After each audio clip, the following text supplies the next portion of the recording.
Жігіттер, қазір Мәскеу Путин көрсетті кім екенін. Қаңтар айында Путин Тоқаевты қолдап, Тоқаевты билікке енгізді. Қазақ халқын қанын ішіп, қаншама қазақтарды құртқан кім? Ол Тоқаев пен Путин. Қазір Украинаға шабуыл жасап жатыр. Сосын Украинадан кейін ол қазақ елімізге көз аударады, көңіл аударады. Мүмкін шабуыл жасайды, солтүстік аймақтарды алып қояды. Оны бізге білу керек. Кезінде Солженицын 1990 жылда Солженицын бір мақала жазған. Новая Россия деп.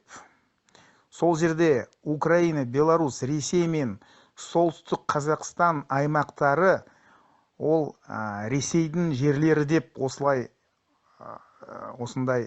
үндеу жасаған, мақала жазған.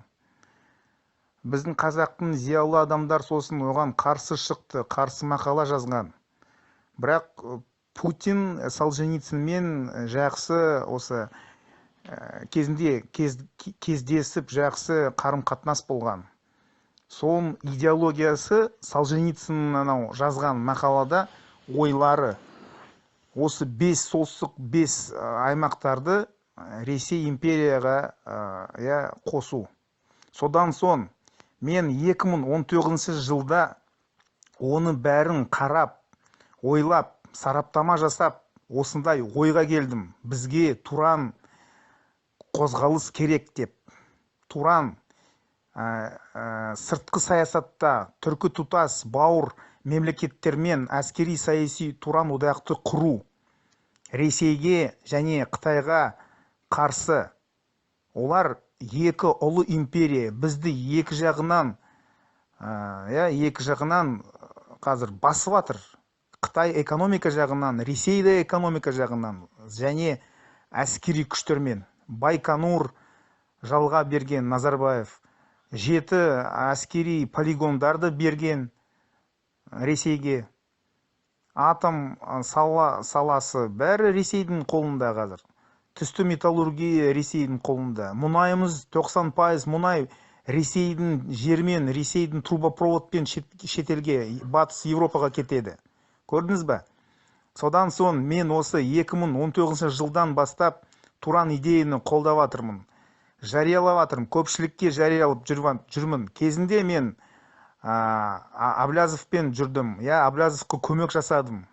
ДВК-ны қолдап. Бірақ мен Әблязовтан бас тарттым. Ол айтты, ұлттандыру мәселе болмайды дейді. Жекеменшікте қалады. Мұнай, газ, түсті металлургия бәрі осы маңызды салалар жекеменшікте қалады деп. Мен сосын ойладым, ал Назарбаев пен сен енді олигархтардың мүддесін қорғап жүресіңдер дедім. Маған ол керек емес деп. Бірақ бізге нақты қазақ ұлттың мүддесін қорғайтын саяси ұйым, саяси партия, саяси қозғалыс керек деп. Содан соң 2019 жылдан бастап мен Туран қозғалысты ұйымдастырып жатырмын. Содан соң мен ұлт демократпын, ұлт жанды адаммын. Националист айтады ғой. Алаш партияны Әлихан Бөкейханов 20 ғасырда бастаған. Біз олардың саяси істерді, саяси идеяларды қолдап жүрміз. Алаш 20 ғасырда болған. Ал енді 21 ғасырда біздің нақты осы заманда Туран қозғалыс болу керек. Түркі тұтас мемлекеттермен бірігейік. Егер ол болмаса, біз тәуелсіз ел, мемлекет сияқты біз жойылып кетеміз. Ресей мен Қытай бізге демократия жолмен дамытуға, демократия жолмен жүруге бермейді. Өкінішке орай. Олар солай. Енді сыртқы саясатта, геополитика жағынан бізді құтқаратын тек қана Турция, Азербайджан, Қырғызстан, Өзбекстан, Туркменистан, мүмкін Венгрия, Жапон, мүмкін Украинада кіреді. біз мықты болу керекпіз. Түркі әлемі ол 280 миллион адам. Оны түсіну керек. Өкінішке орай мені түсінбей жатыр қазір қазақтар. Анау Аблязов либерал, батыс өркениет, батыс бізге береді, батыс бізге осылай жасайды. Жоқ. Егер Ресей бізге, Қытай кірсе, ешқандай батыс, Европа, Америка көмек жасамайды бізге. Ал Зеленский қазір, президент Зеленский, қаншама қазір үндеу жасап жатыр Байденге, анау Ұлыбританияның анау Джонсонға, әкеліңдер, әскери қызметкерлеріңді әкеліңдер деп. Хотя бы, осы аспанды жабыңдар деп. Небо закройте деп, осылай айтып жатыр. Ал Байден қарамай жатыр. Қорқып жатыр ма, білмеймін. Бірақ Украинаға көмек бермейді. Ал Қазақстан олар Америкаға кім болады? Ешкім болмайды. Қаншама шақырым алыс. Европамен орта шекарасы жоқ. Түкірген болады. Батыс Европа, Америка. Ал егер бізге осы шабуыл жасса Ресей мен Қытай, мен сенемін, сенем, Эрдоган бізге көмек береді. Әзербайжанның ұлтжанды адамдар, түркі әлем бізге көмек жасайды. Әскермен жасайды, әскери береді. Анау Қырғызстан Таджикпен соғыс болды ғой, локальный войны болды ғой, былтыр. Эрдоган айтты ғой анау Садыр Жапаровқа, не керек саған, әскер керек пе, кіргізейік, қару керек пе, береміз деді, көмек жасаймыз, сен менің бауырым деп осылай. Көрдіңіз бе? Байден, Джонсон, анау Шольц, Германияның премьер-министр, бізге солай көмек жаса алмайды. Украинаға жасалмай жатыр ғой олар, әскеріні кіргізбей, қорқып, Путиннің қорқып. Мүмкін ақша ма, білмеймін мен. Содан соң мен айтып жатырмын ғой, бізге нақты туран әскери, туран қозғалыс осы Қазақстанда керек. Біз оны жасап жатырмыз. Содан соң біздің туран қозғалысына кіріңіз, қосылыңыз, көмек жасаңыз бізге. Көпшілікке таратайық біздің саяси идеяларымызды.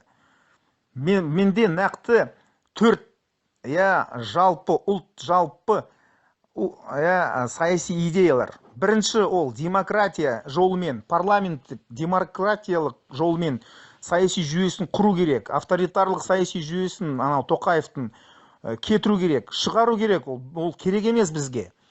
Ол бірінші саяси жағынан. Екінші экономика жағынан. Ол экономика жағынан маңызды салаларды мемлекет меншікке қайтару керек. Мұнай, газ, түсті металлургия, электр құжат, анау банк жүйесі, қоғам транспорт, темір жол, аэропорт, ауыл шаруашылық жерлерді біз мемлекет меншікке қайтару керек, ұлттандыру керек. Ал орта және шағын бизнеске толық еркіндік болу керек. Смешанная экономика, Норвегия сияқты болу керек бізде. Смешанный тип экономики дейді ғой осылай орысша. Үшінші, ол түркі қазақтың ұлтжандылықты даму керек. Мәдениет, ұлт сезім санын, ұлт казахское национальное самосознание айтады ғой. Оны қайта даму керек. Тілді, жазбаны, руника бізде нақты түркі қазақтың жазбасы ол руника болған кезінде. Тілді, тарихты, Шыңғысхан монгол емес, ол нақты қазақ болды.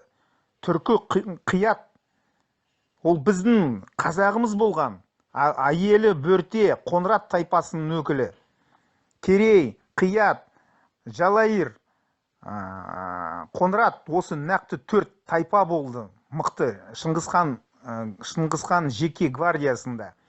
Сосын 4-ші ол сыртқы саясат. Сыртқы саясатта ол түркі тұтас мемлекеттермен бізге әскери саяси одақ туран деп осы конфедерация ретінде құру керек.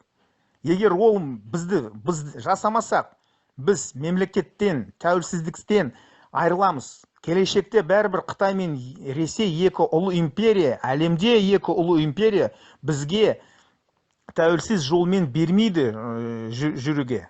Оны енді өздеріңіз қазір қарап жатсыңдар ғой, Ресей қалай шабуыл жасап жатыр. Содан соң бізді қолдандар жігіттер. Туран идея ол қазақ ұлттың идея.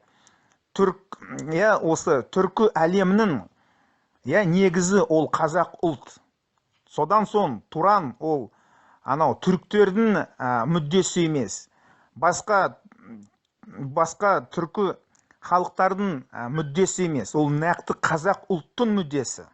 Ал егер біз көтерілсек, біз бүкіл Туран әлемін көтереміз. Татарстан, Башкирия, Шуваш, Хакасия, Тыва, Саха, якуттар, Венгрия, жапондар, ол бәрі кезінде бәрі біздің түркі әлемінің өкілдері болған. Содан соң біз бәрімізді біріктірейік. Ал ең маңызды қазір мәселе ол әрине авторитарлық саяси жүйесі, Тоқаевтың жүйесі. Тоқаев Кремльдің өкілі. Кремльдің мүддесін қорғайтын саясаткер. Оны биліктен шығару керек, отставкаға жіберу керек. Сол түсінсеңдер, түсінесіңдер, түсінбесеңдер, енді сондай өмір енді. Өкінішке орай. Туран қозғалыс ютубына жазылыңыз. Қазір блогта бір аптаға блогқа жіберді. Туран қозғалыс ютубының каналымызды. Қолдандар, комментарий жазып, қолдап, таратып көпшілікке, WhatsApp, Telegram жаққа, Facebookқа. Бірігейік жігіттер, бірігейік.